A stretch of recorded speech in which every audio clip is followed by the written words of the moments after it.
Afternoon, everybody. Let me just get organized here for a second. I actually have glasses, so I could probably use them. That would help.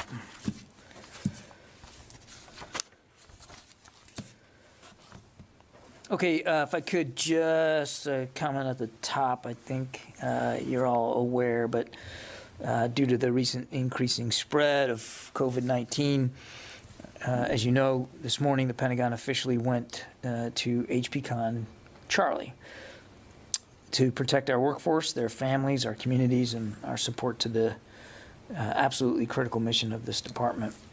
We are monitoring the conditions in the areas surrounding the Pentagon, and any change in HPCon level will be based, of course, upon an analysis of those conditions, and this is no different, our change to Charlie. We continue to encourage all DoD employees and their eligible family members to get a booster shot, and obviously to get vaccinated, to get fully vaccinated. Of course, as you know, the requirements under Charlie are more significant. You can see that here just in the briefing room. We went down to, I think, 8 seats. But we continue to, require people to wear masks as appropriate and to social distance and following all the other CDC guidelines as well.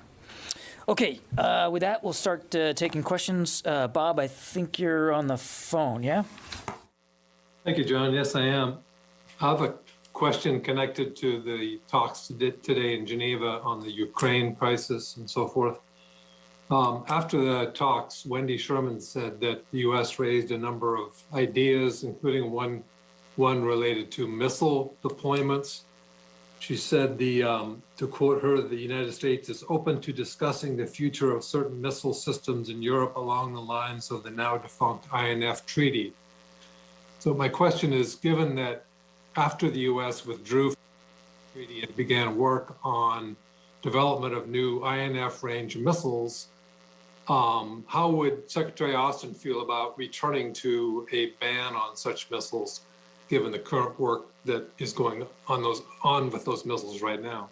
Bob, I think we're just not at a point here either on the capability side or certainly in the discussions with the Russians for the Secretary to stake out a hard position one way or another on that. Separate and distinct from the continent of Europe, work continues on those kinds of capabilities. And then when you start to fold in the talks here, again, I won't negotiate here from the podium, and I certainly won't get ahead of our State Department colleagues in Geneva, and as they move on now to Brussels as their next stop. But we were certainly aware and supportive of the effort to be able to talk about missile capabilities on the European continent as one thing that the administration would be willing to look at, assuming, of course, and this sometimes gets lost in the discussions about what's going on in Geneva, that there would be some level of reciprocity by the Russians in return for that. So look, I kind of backing out broadly here, as you know, we have a couple of delegates from the Department of Defense accompanying Deputy Secretary Sherman, General Mingus from the Joint Staff, and Laura Cooper from the OSD staff. We're very much in support of diplomacy taking the lead here to try to find a way to de-escalate the tensions and to get to a better outcome. We're fully in support of that, in diplomacy being the lead element here, and in the department doing what we can to help foster more fruitful negotiations. But again, I don't want to get ahead of it. Janie. Thank you, John. On the North Korean missile launches last week, and what is the United States assessment of North Korea's claims that it fired a hypersonic missile last week? Yeah, I've seen the claims. We're aware of the claims. We don't have any updates to an assessment about with more specificity as to what was fired. We've called it a ballistic missile, and we are still assessing the details of it. And as you know, ballistic missile, a ballistic missile program, them firing ballistic missiles, continues to be in violation of multiple UN Security Council resolutions, and we certainly call on the DPRK to abide by those obligations and those responsibilities and to look for ways to de-escalate. All right, and second one, at the 2+2 meeting, the U.S. and Japan has agreed to jointly develop hypersonic missile response systems.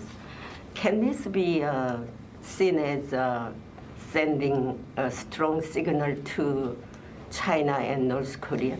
I think the development of advanced capabilities, and certainly the development of advanced capabilities inside the rubric of the alliance with Japan, really speaks to the growing tensions and challenges from a security perspective that we see in the Indo-Pacific region writ large. Look, they talked about a lot of these security threats and challenges last week at the 2+2. You mentioned one, North Korea, and their advancing nuclear ambitions and their ballistic missile program. And of course, we continue to see, as the Secretary said in his opening statement, coercive, aggressive behavior out of the People's Republic of China. There's no shortage of things for the United States and Japan to want to continue to talk about and improve about our alliance and our capabilities, given the tensions and the challenges in the Indo-Pacific right now. All right, thank you. You're welcome. Tom? John, any update on what the Pentagon will do with the judge's ruling on the COVID case involving the Navy SEALs? Will you guys appeal? We have not come up with a strategy going forward here, Tom. We're still in discussions with the Justice Department about what the proper next steps are going to be. I would only remind, as I've said multiple times, the vaccine is a military medical requirement that remains in place. And as far as I've been off for a while, so maybe you've already addressed this. As far as the governors with their state guards, has the Secretary written to each of those governors basically saying, you have to take the vaccine? We have not replied to the spat of letters we got a couple of weeks ago before the holidays. We're working up the appropriate responses to that, but there's been no official reply yet. Again, without getting into publicly addressing these issues, the issues put forth in the governor's letters, we'll reply appropriately. Again, the vaccine remains a valid military medical requirement for unit readiness. The Secretary continues to believe strongly, particularly after his own bout with COVID, that the vaccines really do work, and that it really is, when he comes down right to it, it's a readiness issue. Let me go up to excuse me to the phones, because we got, as you might imagine, a lot more folks on the phone here than we have in the room. Carol Rosenberg, New York Times. Thanks, Admiral. We're being told that a Somali detainee got a visit in his cell at Guantanamo this morning and was told he's approved for release with security arrangements. Can you confirm that and say how many detainees have been so notified? It sounds like others got notices recently. The sister of another forever prisoner, a Yemeni, announced his release decision on Facebook. So how many are there? Thanks, Carol. I can't confirm those reports, Carol. I have no transfers out of Guantanamo to speak to today. Follow up. This is not a question about a transfer. It's a question about approval by the Periodic Review Board, which is, I guess, based in the Pentagon and under OSDPA. No, I'd give you the same answer right now, Carol. Again, I've heard those rumors, but I really don't have anything to speak to in terms of review board approvals or decisions. I just don't have anything to speak to about it today. Any taken? Thanks. Jeff Shogel. Thank you. Can OSD say why booster shots are encouraged but not required for service members? Jeff, no, thanks for that question.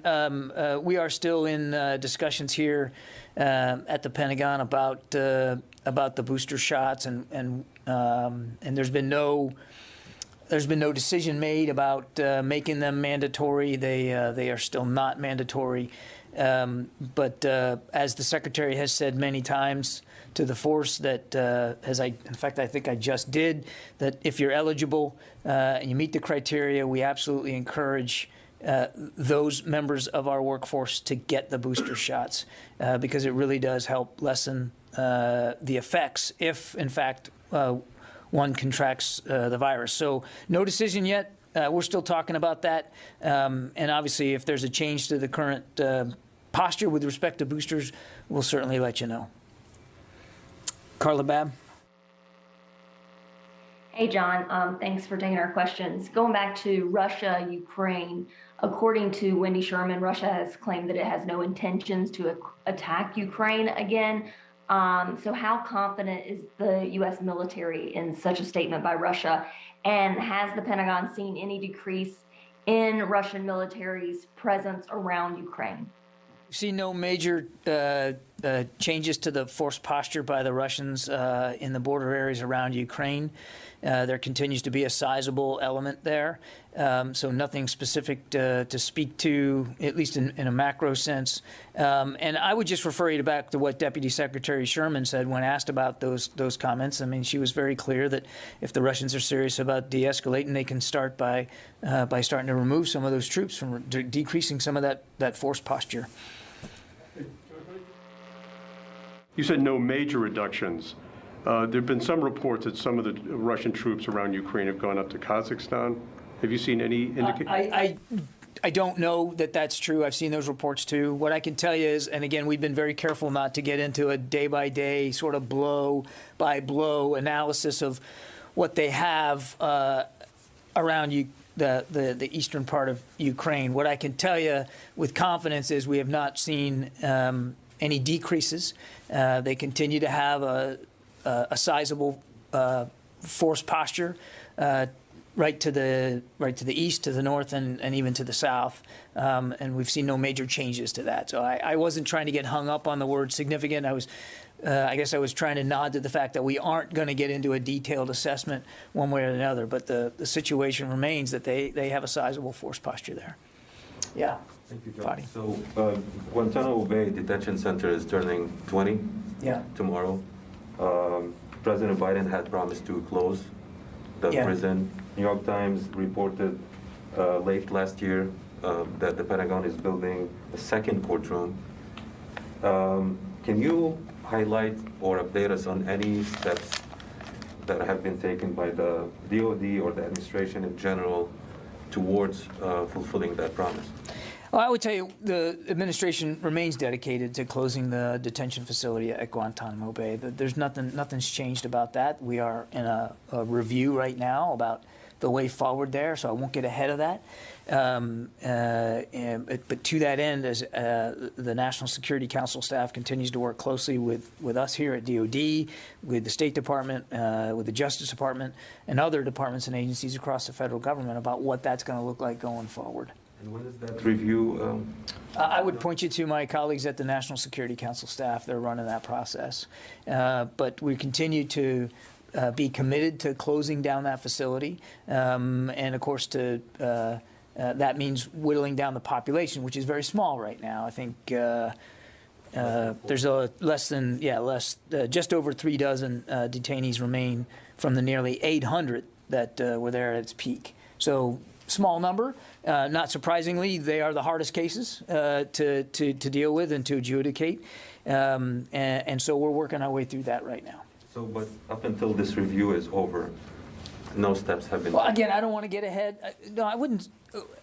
You're asking for concrete steps to close it. Well, that's what the review is about, is helping us find out what the best concrete steps are for. Yeah, so in the meantime, though, again, without speaking to Carol's question specifically, I don't have anything to announce or speak to with respect to that today. But in the meantime, we continue to look and have looked for ways through the review board process to transfer and relocate detainees outside of the facility. Can you say how many might be eligible for reallocation? So I would tell you 13 of the remaining detainees are eligible for transfer. The diplomatic process is underway to work to transfer or repatriate them as appropriate. 14 are eligible for a periodic review board. All of them have undergone a review since the start of this administration. 10 are involved in the military commissions process with charges pending or trial or pretrial proceedings that are underway, and two detainees have been convicted in military commissions. So 39 in total, right? Yeah. Thank you. Thank you. Yeah, you're welcome. Let me get back to the phones here. Tom Squitieri. John, good afternoon. Thanks. I have two questions emanating from Ukraine. One is over the last couple of weeks, Swedish defense ministers have been very strong in their language in support of NATO and a strong position on Ukraine. Likewise, Finland has said, if Russia pushes it, it could consider joining NATO. What are the advantages of having Sweden and Finland in NATO? That's my first question, please. Tom, that's a question really put to NATO officials in Brussels and to the governments of those two countries.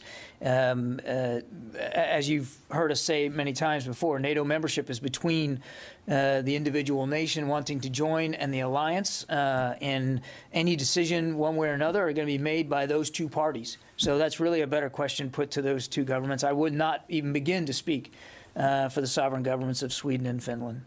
All right, fair enough. My second question is, over the weekend, British defense officials raised the concern that Russia may cut the cables, the undersea cables, and they considered such an act of war. Given your knowledge of the law of warfare, would the Pentagon consider such an action an act of war? I'm not seeing those reports, Tom, one way or the other. So I think I'm gonna decline to speculate on what is or isn't an act of war when it comes to undersea cables. I have not seen the British comments, so I think I'm gonna take a pass on that today. All right, thanks for your time. Yeah, you bet. Okay, Mike Brest of the Washington Examiner. Mike Brest. Thanks, Mr. Kirby. Question was actually already asked and answered. Thank you, Mike. Tony Capaccio.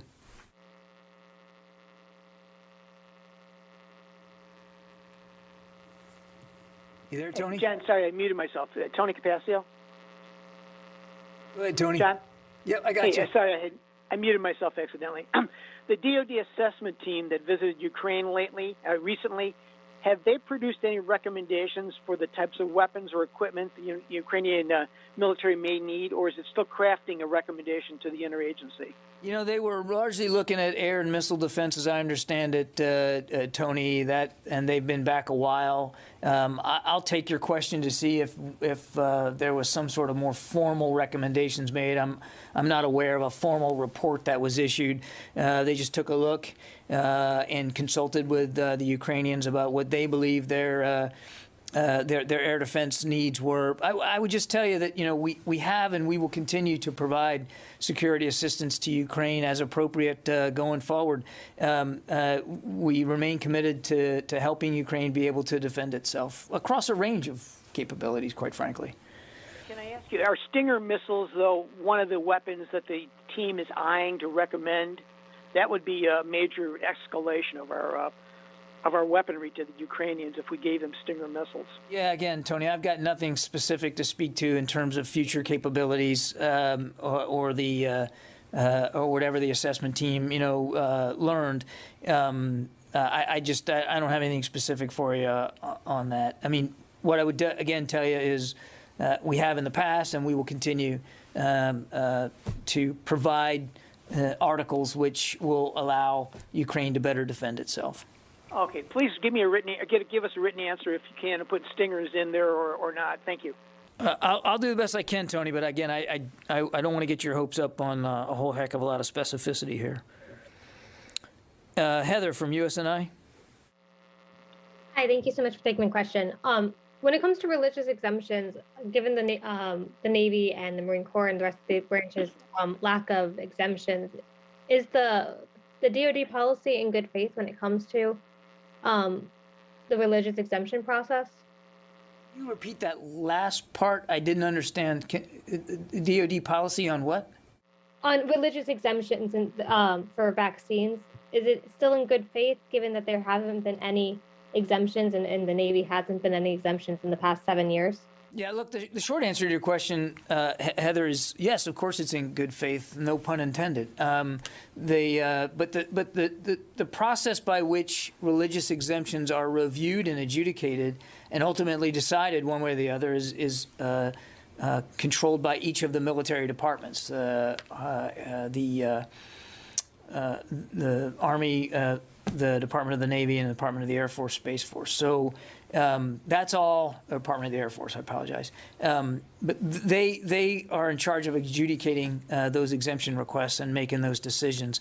But in terms of your broader question, which is, I think, when does DOD still believe in the value of a religious exemption process for this or any other vaccine, the answer is yes, we do.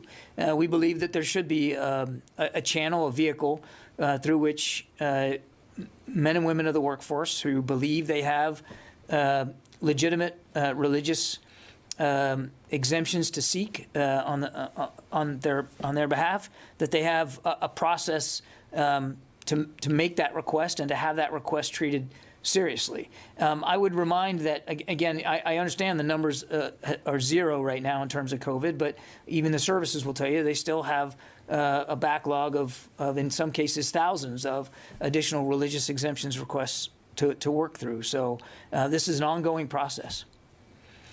Yeah. Thank you, John. Last week you said that the U.S. expected the increase in the level of attacks on Iraq and Syria, and also it maintained, of course, the right of self-defense. My question is if the department will stay on the defensive side or position there, or if it has maybe, or it's considering a plan to maybe intervene in the future to prevent such attacks. I would tell you that we retain the right of self-defense to protect our troops.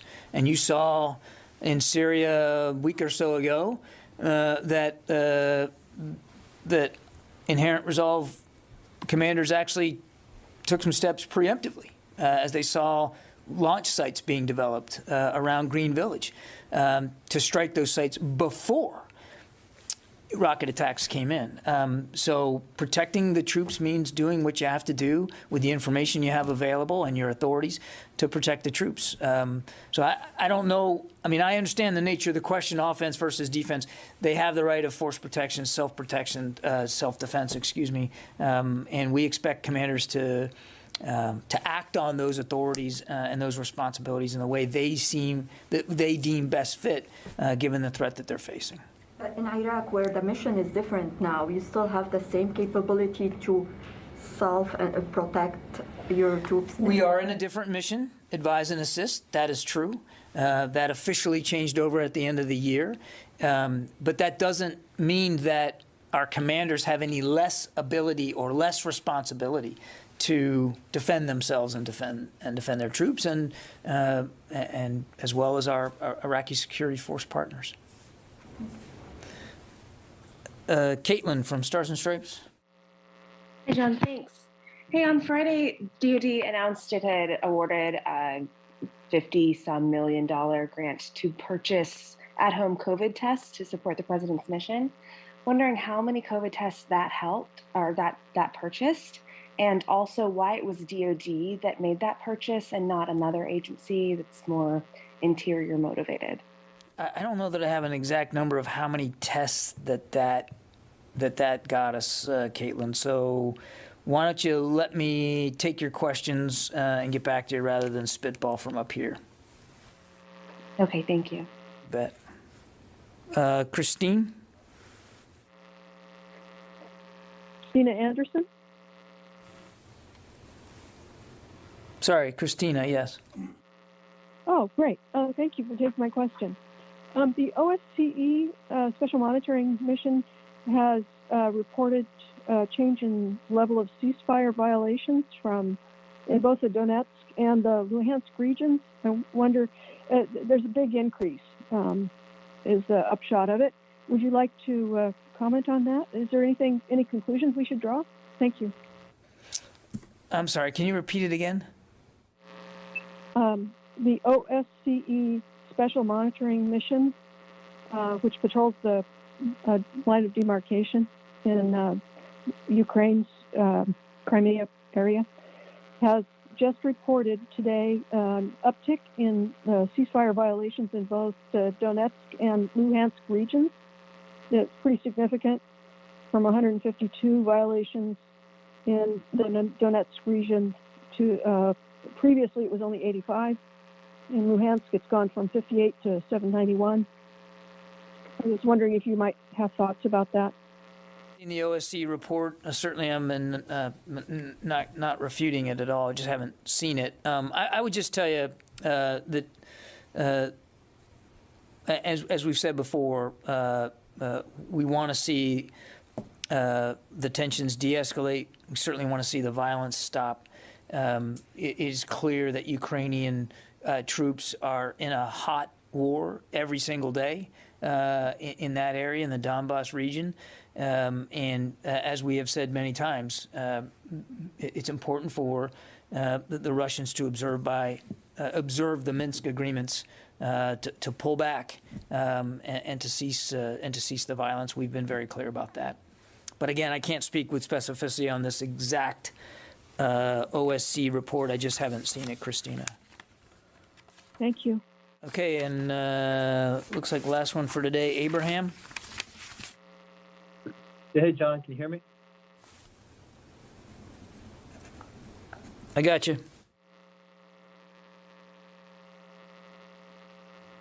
Yeah, sorry about that. Okay, I muted myself.